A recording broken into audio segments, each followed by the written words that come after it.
Hi everyone.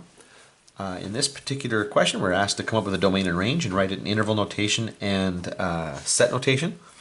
So let's take a quick look at the domain. And we'll do this in set notation. There are actually a couple of different ways that you might do this particular one here, but I'll do what I think most people would do with this.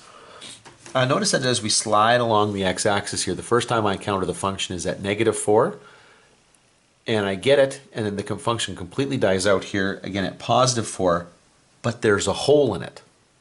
Now what I might say is this, it's going to be from -4, okay, and all the values are going to be greater than or equal to -4, at the same time less than or equal to +4, comma, there's an exception here, the graph doesn't exist at 2.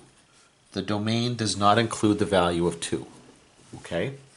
So this is one way of writing it in set notation. There's a couple of different ways you can do this. What I'll do here is I'll do interval notation, and I'll do the interval notation in a way that might suggest the other way of writing this. What I could do here is, because I really do have two distinct parts to this, okay, there is this gap there, a hole, that separates those two. I could write it like this, okay.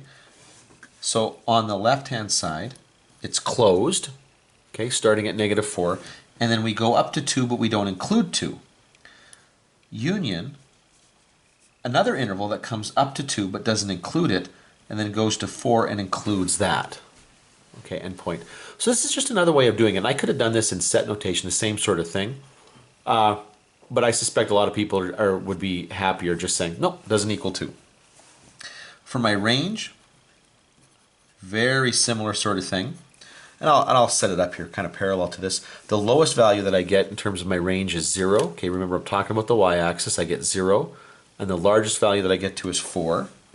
This is going to be from 0 out to 4. However, there is a gap here. Y cannot equal 1.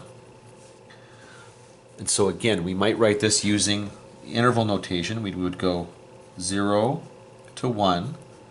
Okay, but soft brackets on the 1 because we're not including it. Union 1, again with soft brackets, up to 4. And then hard brackets on the 4 to show that we're including it. And there you go.